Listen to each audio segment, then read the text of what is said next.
Hi everybody, welcome back to Movie Related. We just got out of Shang-Chi. Huh? That's the proper way to say it according to the movie star. Not Shang-Chi. It's spelled Shang-Chi, but it's pronounced Shang-Chi. And really I would say this is actually the very first Marvel for Phase 4. The first new character. It's not Spider-Man again. It's not Black Widow. This is Phase 4. This is a new character. And we're going to find out if it holds up to the Marvel standard or if it's starting that downward trend a lot of people are worried about. Let's talk about that right after this.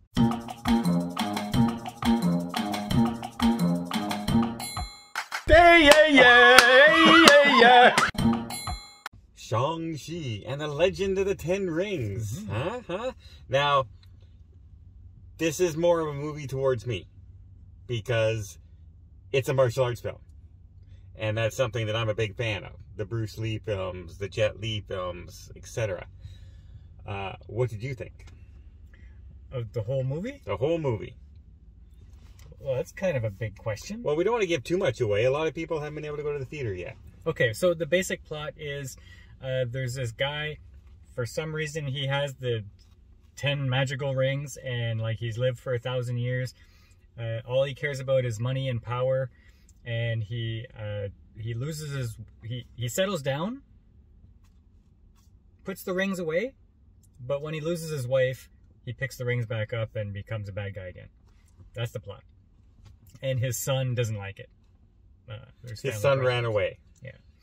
And I was digging it. Like, I was digging the whole way through up until about, I guess the third act or the last part of the second act. Okay. Like, I liked the beginning where we're introduced to the characters. I liked the storytelling. There was lots of storytelling in this. And if you don't like to read subtitles, there's lots of subtitles in this too. Especially at the beginning. Yeah. But Awkwafina and Simu Liu, whatever his name is, I like them both. There's some good comic relief in there and some good action. It falls apart at the end. It gets a little too CGI? Oh, a little too CGI. Now, the beginning almost threw me out of the movie because it was a lot of explanation and a lot of subtitles.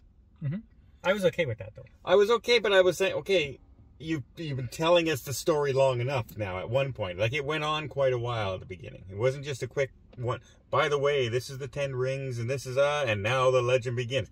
It was a long, long process. But then once we hit the bus scene, yeah, that's when the movie picked up for me.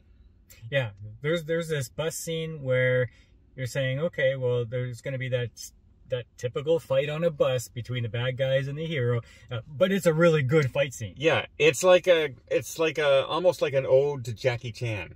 That kind of fighting. Yeah, exactly. The move, like, it's well orchestrated. I'm doing my own stunts, and they had humor, and the humor hit. A lot of the time, like when I saw Black Widow, a lot of the humor was, no, I didn't laugh. But in this, the very first real humor, the whole car thing, and that was, who cares? They don't know what you're talking about. Yeah, but you do. But you'll see when we see in the movie. But when they do the bus scene, and the very first side character starts making jokes, it was really well done. And I laughed. Physically out loud, and I don't do that in theaters very often. Yeah. One thing I didn't like about some of the action, well, a lot of the action, was that they sped it up a lot. Yeah. Like, yeah, we know that they're really fast kung fu guys, but when they do it in fast forward, and you can tell, so that you're taken out of the immersiveness. Also, everything was, well, not everything, but a lot of things were very close up, so that you didn't know what was going on. You knew there was movement. See, and I think a lot of that was what gave you the impression that a lot of stuff was sped up too, because not only were you moved in close, they also were spinning the camera around at the same time. So if a guy's doing this and the camera's going in the opposite direction, suddenly it's a double speed, even though it's not really. Well, the filming itself. Like, if you had a problem with G.I. Joe, yeah, well, like, this was worse. Unfortunately, we were sitting near the front row. We were third row from the front. So it might be better further back. Now, yeah, the action wasn't good in that sense, but it was like a really nice ballet. Like, there was a lot of good moves, a lot of fancy, this Tai Chi stuff. That's not just the typical punches and kicks. So that was really nice. Yeah, and it was like, I'll use the same movie that a lot of people do. It's Crouching Tiger, Hidden Dragon with the wire act and the climbing on the roofs. There was some of that.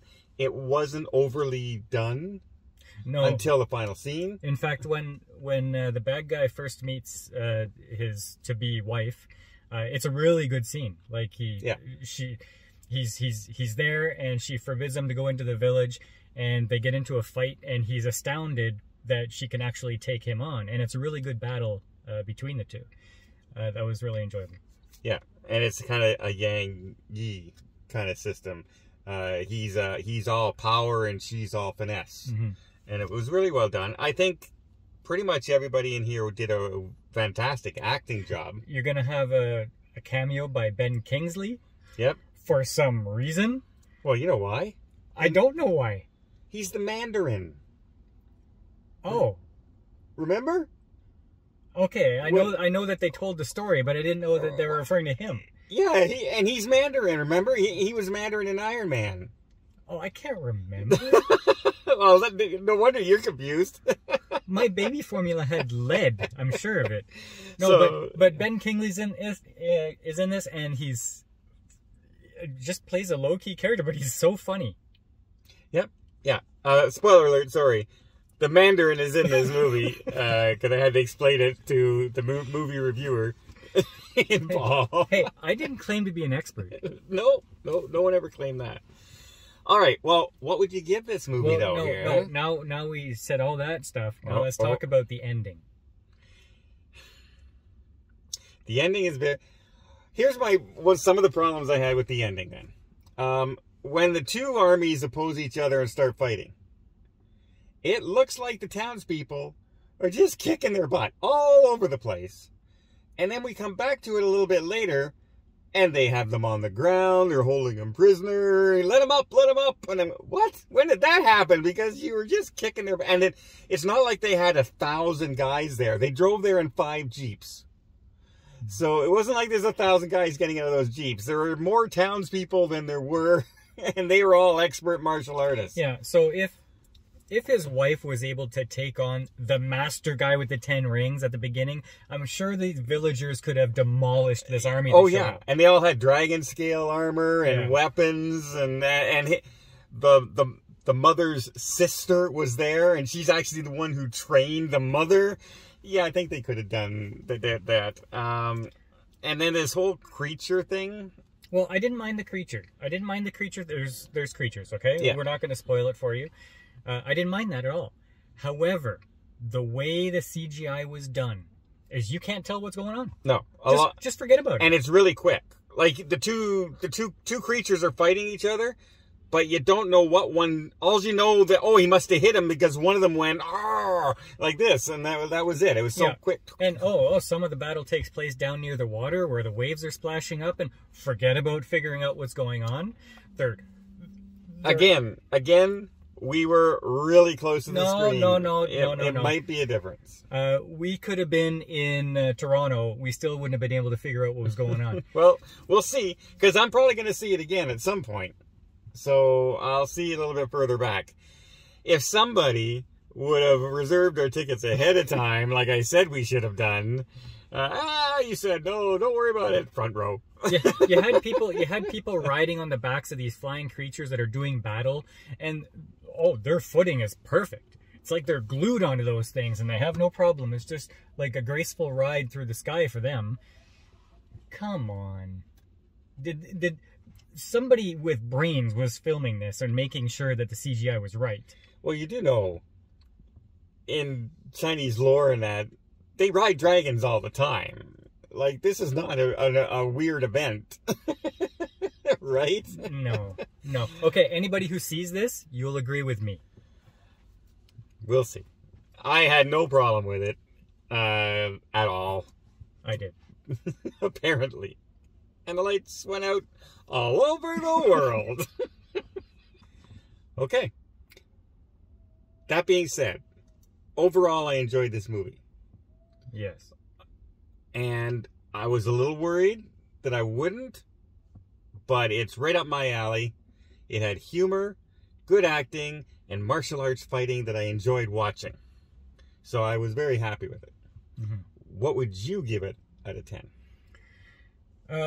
Now, I'm going to give it a 7. Okay. Which is, I enjoyed the movie. I'm glad I saw it. But a 7 seems kind of low for a Marvel movie for me. Like, a good Marvel movie would be probably a 7.5. Yeah, but there have been low Marvel movies. Yeah. Thor 2, The Dark World, Black Widow. Yeah, there have been crappy ones, but Iron Man 3. For a movie that I enjoyed, a Marvel movie that I enjoyed, I think 7 is kind of low, but it is a 7 for me. 7? I'm about a 7.5. It's better than I just enjoyed it. But I am leaning towards the martial arts. I'm a big martial arts fan guy. I think if you enjoyed Suicide Squad, I think it's on par with that. Yeah, Suicide only Squad. Much tamer. Suicide Squad's much more violent and much more adult. R-rated. Yeah. We had a little kid behind us in this theater, and I don't think there was anything in this that would have frightened a little kid. So it's very PG-13 violence. Yeah. All right. 7.5. I give it a recommendation. Yeah. You know, right now, it's probably the best thing in theaters this week, and probably for the next little while. So anybody if you're looking on YouTube and you're saying, oh, Shang-Chi's a disaster, I don't know what they're talking about, but I enjoyed this movie, and I think it should make money. The only reason that anyone can talk about anything is if the pandemic and everything that's going on keeps people out of the theaters. The movie itself should not keep you out of the theater. No. The movie is worth seeing, and if you can't see it in theaters, see it at home when you can. But it's definitely worth a watch.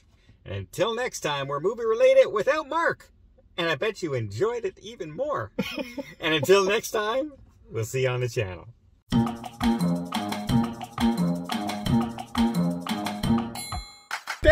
Yeah.